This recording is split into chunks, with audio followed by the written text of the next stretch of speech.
भाई की गाड़ी आ चुकी है। जय भीम चंद्रशेखर भैया से हम तुम्हारे साथ।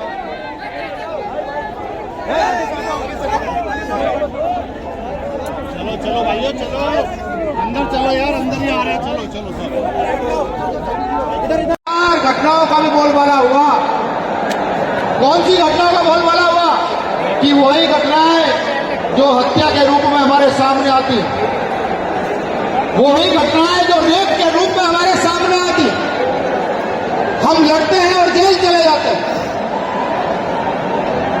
ये घटनाएं लगातार बढ़ी, लेकिन हम सोच विचार करने वाले लोग बने नहीं।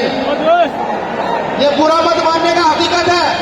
ये जितने लोग यहाँ हैं, अगर 3 महीने मन बनाकर इस देश में मेहनत कर जाएं, 3 महीने मन बना करके, तो ना तो हिम्मत यहाँ के गांव के सरकार के जो आपके खिलाफ कोई ऑर्डर निकाल दे, और ना ही यहाँ के कोर्ट की।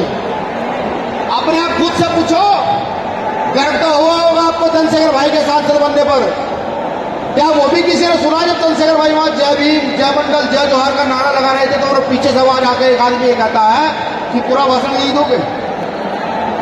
आपको चंद्रशेखर भाई के सांसद बनने पर सम्मान महसूस हुआ होगा, लेकिन जब एक सांसद को अपनी बात कहने से रोका जाता है, ऐसे कितने लोग हैं जिन्होंने अपने आप को अपमानित महसूस किया?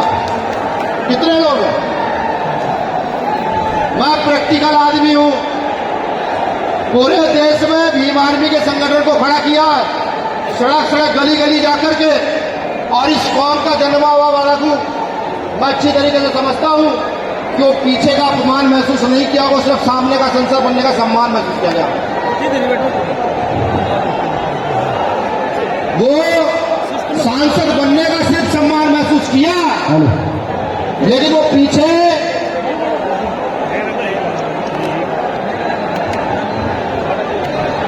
आवाज साफ आ रही है, लेकिन वो पीछे का जो अपमान था वो महसूस नहीं कर पाए। अरे महसूस करो उस अपमान को। अगर सिर्फ महापुरुषों के जयकारे लगाने से इस देश में हमारी समस्याओं का समाधान होता, तो सदगुरु रैदास बहुत पहले समस्याओं का समाधान कर जाते।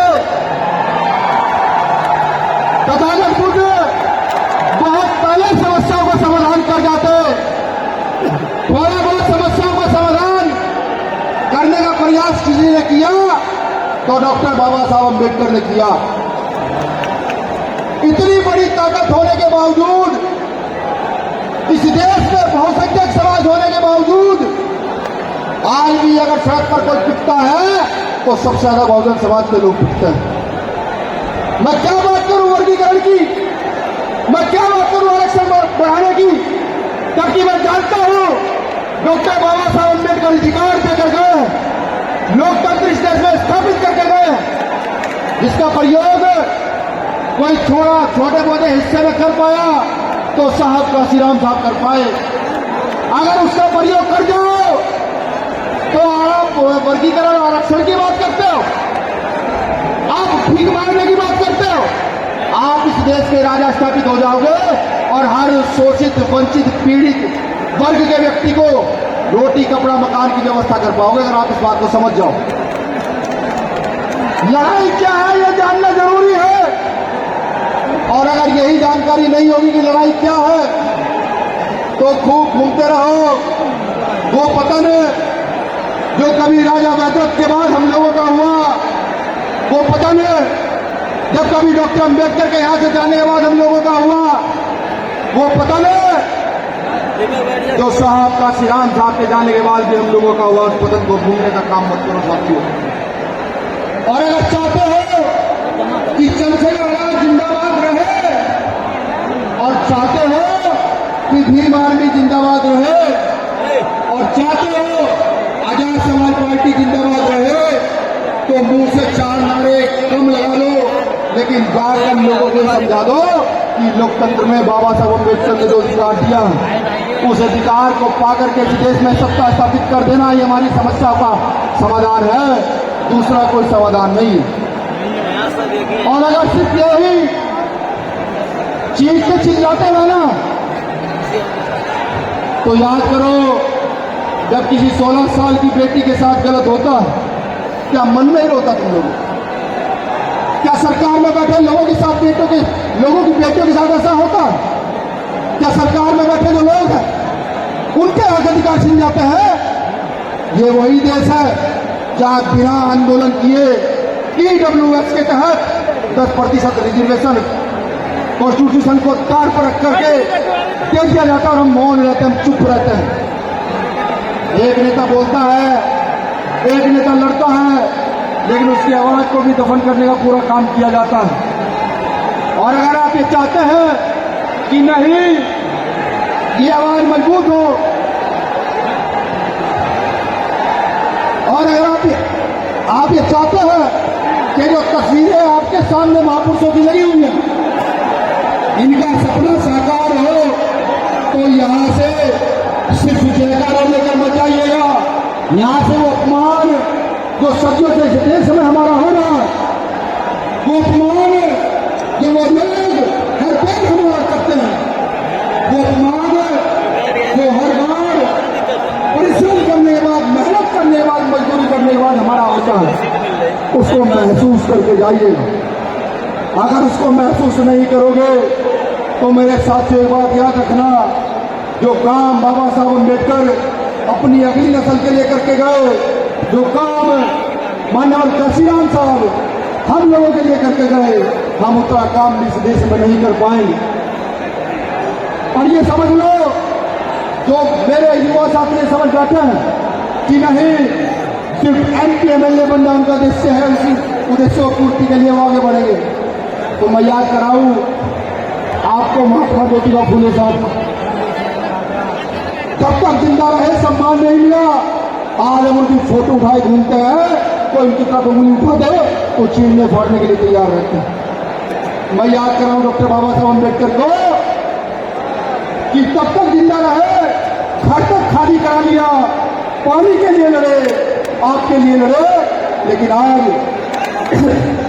लेकिन आज जब बाबा साहब अम्बेडकर की फोटो की तरफ कोई घूरता है, उंगली दिखाता है, तो मन करता है कि इसकी उंगली को साफ कर दिया जाए।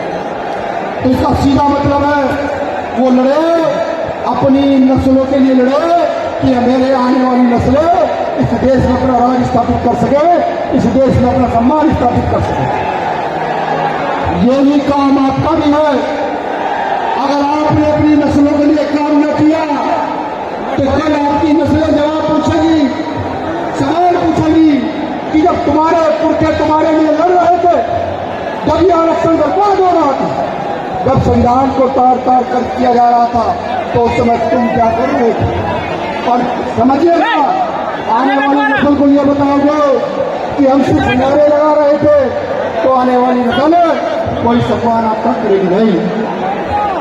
और अगर चाहते हो कि आने वाली नस्लें आपका सम्मान करें, तो आज मन में प्रेरणा लेकर जाइएगा, संकल्प लेकर के जाइएगा। जिस प्रकार भाई चंद्रशेखर आजाद, इस प्रकार यहाँ मंच पर बैठा हर व्यक्ति, या आप बहुत सारे व्यक्ति जो लगातार रात दिन काम करते हैं बहुजन आंदोलन के लिए, घर घर जाकर के उस आंदोलन को समझाने का काम कीजिएगा। आपकी समस्याओं का समाधान तभी है तो बहुजन आंदोलन का कोई सिपाही इस देश की राजगद्दी पर विराजमान हो और वहां बैठ करके वो अपनी योजनाएं स्थापित इस देश में कर सके, तब तो आपकी समस्या का समाधान है, वरना कोई समस्या का समाधान नहीं है।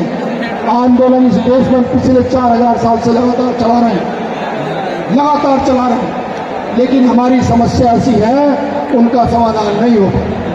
हमारी समस्या का सबसे पहला प्रमुख कारण तो हमारी जातियां हैं। इस देश में जातिवाद इतना प्रभावी है कि उसको तोड़ना चाहो तो भी नहीं टूटता, और अगर आप तोड़ने का प्रयास करो तो वर्गीकरण जैसा फैसला आपके माथे पर थोप दिया जाता है। आपको सिर्फ इतना करना है, यहां से जाकर के जो छत्तीसगढ़ के लोग, जो झारखंड के लोग, जो मध्य प्रदेश भीम आर्मी के लोग,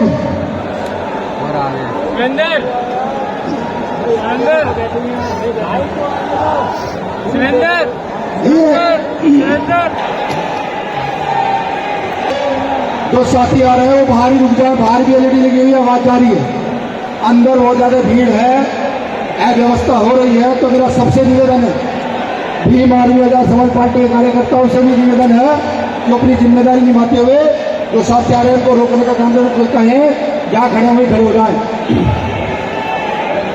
समस्याओं पर जब समस्याओं पर काम होगा तब अपमान किया जाए। आज मुझे बाबू जगदेव प्रसाद कुशवाहा याद आते हैं। आज मुझे बाबू जगदेव प्रसाद कुशवाहा याद आते हैं, जिन्होंने नारा दिया 100 मिनट में शोषित है, शोषितों ने ललकारा भारत की दलदल में जमीन राजपाट में 90 भाग हमारा।